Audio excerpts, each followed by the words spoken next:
Hello friends, स्वागत है हमारे चैनल ई जानकारी में। आज हम लोग जानेंगे कि लर्निंग लाइसेंस बन जाने के बाद क्रेन ऐड कैसे करें।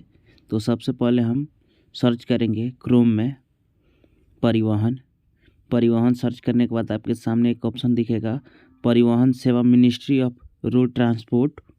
उस पर क्लिक करेंगे और उस पर क्लिक करने के बाद थोड़ा सा वेट करेंगे। वेट करने के बाद आपके सामने एक न्यू ऑप्शन ओपन होकर आएगा, जहाँ पे हम देखेंगे कि यहाँ पे बहुत सारे ही ऑप्शन दिखाई दे रहे होंगे, लेकिन हम लोग को यहाँ पे फर्स्ट में ड्राइवर लर्नर लाइसेंस पे क्लिक करना है। और इस पे क्लिक करने के बाद थोड़ा सा वेट करेंगे। वेट करने के बाद आप यहाँ से अपना स्टेट सेलेक्ट कर सकते हैं। जिस भी राज्य से आप बिलोंग करते हैं, यहाँ पे अपना राज्य सेलेक्ट करेंगे। सेलेक्ट हो जाने के बाद आप थोड़ा सा वेट करिएगा और वेट करने के बाद आपके सामने बहुत सारे ऑप्शन दिखाई दे होंगे, जहाँ से आपको यहाँ से स्किप करना है। इसको स्किप करने के बाद आप यहाँ से आप देख सकते हैं फर्स्ट में एक ऑप्शन दिखाई दे रहा होगा लर्निंग लाइसेंस। उसमें हम लोग आएंगे और लर्निंग लाइसेंस में आने के बाद फर्स्ट में एप्लीकेशन फॉर न्यू यहाँ से क्लिक करेंगे फर्स्ट में, और यहाँ से कंटिन्यू पे क्लिक करेंगे। कंटिन्यू पे क्लिक करने के बाद यहाँ से आपके पास लर्निंग लाइसेंस नंबर है, तो यानी 3 नंबर जो दिखाई दे रहा होगा एप्लीकेशन होल्डर लर्निंग लाइसेंस वाले पे क्लिक करेंगे। क्लिक करने के बाद यहाँ से हम अपना लर्निंग लाइसेंस नंबर डालेंगे, जो कि आपको मिला होगा लर्निंग लाइसेंस नंबर। यहाँ से हम लोग फिल करेंगे और लर्निंग लाइसेंस नंबर डालने के बाद बगल में आपको दिखाई दे रहा होगा डेट ऑफ बर्थ, तो बगल में हम लोग डेट ऑफ बर्थ फिल करेंगे। और डेट ऑफ बर्थ फिल करने के बाद नीचे में सबमिट पे क्लिक करेंगे। नीचे सबमिट पे क्लिक करने के बाद आपके सामने एक न्यू ऑप्शन आएगा, जहाँ पे आपको दिखाई देगा आपका नाम और फादर्स नेम दिखाई देगा। हम लोग कन्फर्म पे क्लिक करेंगे। नीचे कन्फर्म पे क्लिक करने के बाद आपका मोबाइल नंबर दिखाई देगा और मोबाइल नंबर पे एक OTP जनरेट करिएगा। OTP आने के बाद यहाँ पे सबमिट करिएगा और डालने के बाद आपको यहाँ पे आपका सारा डाटा शो होने लगेगा, जो कि पहले आपका लर्निंग लाइसेंस पे जो भी डाटा हो यहाँ पे आपको शो करेगा।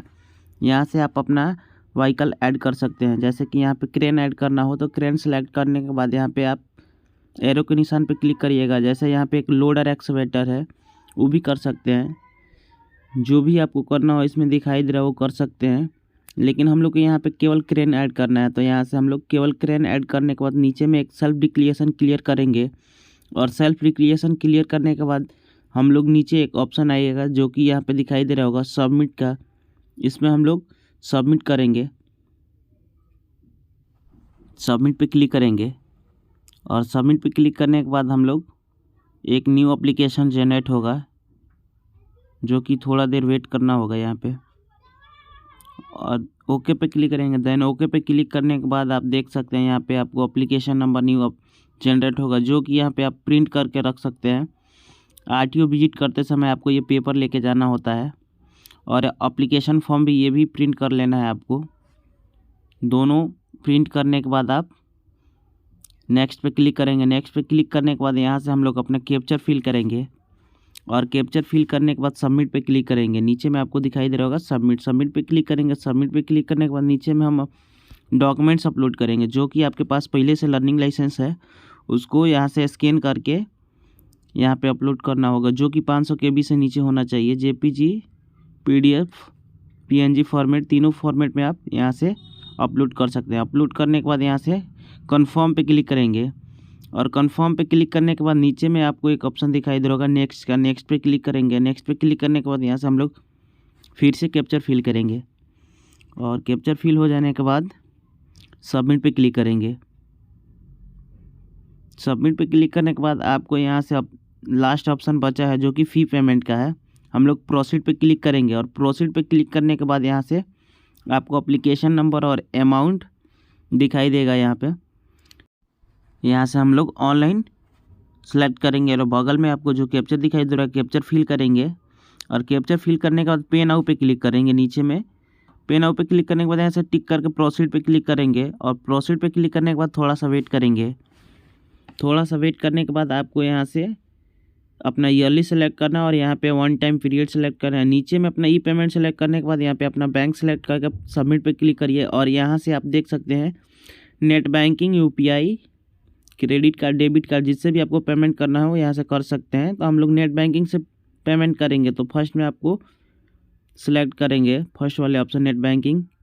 यहाँ से अपना यूज़र ID और पासवर्ड फिल करेंगे। यूज़र ID पासवर्ड फिल करने के बाद लॉगिन पे क्लिक करेंगे।